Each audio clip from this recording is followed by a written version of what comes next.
As Sandy bears down on millions up and down the East Coast, what happens when the lights go out? A household without electricity for a day or longer can be daunting, especially if you have kids. Today, contributor Elizabeth Mayhew is here with some creative suggestions. Elizabeth, good morning. Good morning. Whether or not you lose power, these are some good ideas, some good old-fashioned fun anyway, This is right? like back to camp, back to basics. You can take advantage of moments like this when the kids don't have their computers and really get together as a family. And I guarantee you, if you do some of these things, it'll be among the best memories your kids will ever have. Some of these ideas came from your own son, Charlie. And first thing first, you hung up this great sheet here, and you're going to show us some shadow puppetry, right? So if you have a sheet or even a wall, shadow puppets are always fun while you still have electricity, or if you want to just, if you've got electricity and it's fun, go to YouTube. There are lots of videos. They actually are quite complicated to do shadow puppets. So like a swan, for example, I could just go like that, and there's the tail of the swan. You could create a whole storyline and have them be really creative with it, It's just really fun. I mean, anybody can do the bunny rabbit, but you know, it is fun, so go to YouTube and check out some more videos. Okay, another game that is a lot of fun, hide and seek in the dark with flashlights. So my kids, this is one of their favorite games. It's called flashlight tag. Basically, everybody hides in the dark. One person, the seeker, has the flashlight, and you go looking for your people. It's just like playing hide and seek, but when you find them, you shine the spotlight on them, you say their name, and then they are the first one out, and it goes like that until you find everybody. Another one, the fun thing to do is a fear factor. There's a dad blogger who came up with this, where he hides in the house and the kids have to go find him, and as soon as they get close, he reaches out and grabs them. Really so it's really scary, but that's during a hurricane, that might add in the dark to the fear. Okay, over here you've got the feel it game. Now what's involved with this? So take a pillowcase, go around your house, find a bunch of odds and ends, things of different shapes, obviously nothing sharp or dangerous. Put them into a pillowcase, and then what you do is when the lights are off, the kids reach in, they pull something out, and they can only feel it, and they have to guess what it is.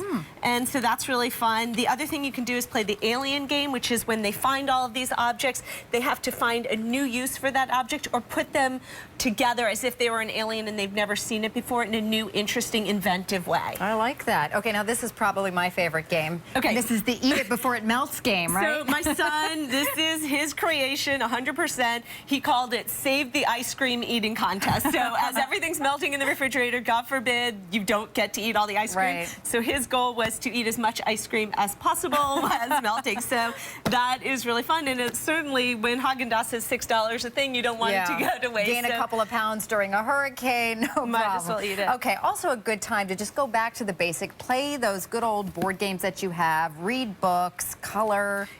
Old-fashioned fun. Now, if you do have a Kindle, one thing that's great is to go and download free books right now. There's tons of them specifically for Halloween, like all kinds of scary stories. So just type in spooky stories for kids, free, or any kind of free thing, and you can download them right away. Your gadgets are fully charged. Everything fully charged, and I will say apples to apples, family favorite. So much you can't fun. go wrong I love that game. for like ages of all time. Okay, now here's a really fun one, and it's the pretend you're going somewhere theme. So all you need is a suitcase to get started, So get your kids, just take out a suitcase, pack it with all kinds of fun things like a bathing suit, anything you would take on a trip, and then go from room to room of your house. So the bathroom can be the beach. You can go to the restaurant and the kitchen and just have them get dressed and take pictures and do whatever they can throughout the house, and it's really fun. You can even make little passports if they want as they go room to room.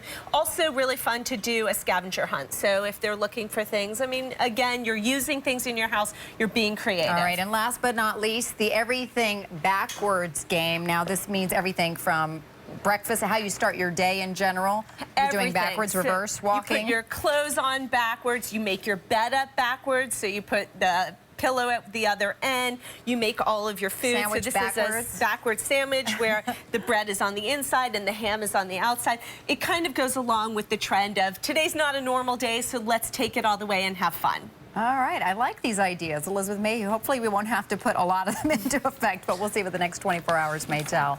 Elizabeth Mayhew, thanks so much. And coming up, we have much more of our special coverage on Hurricane Sandy, but first, these messages.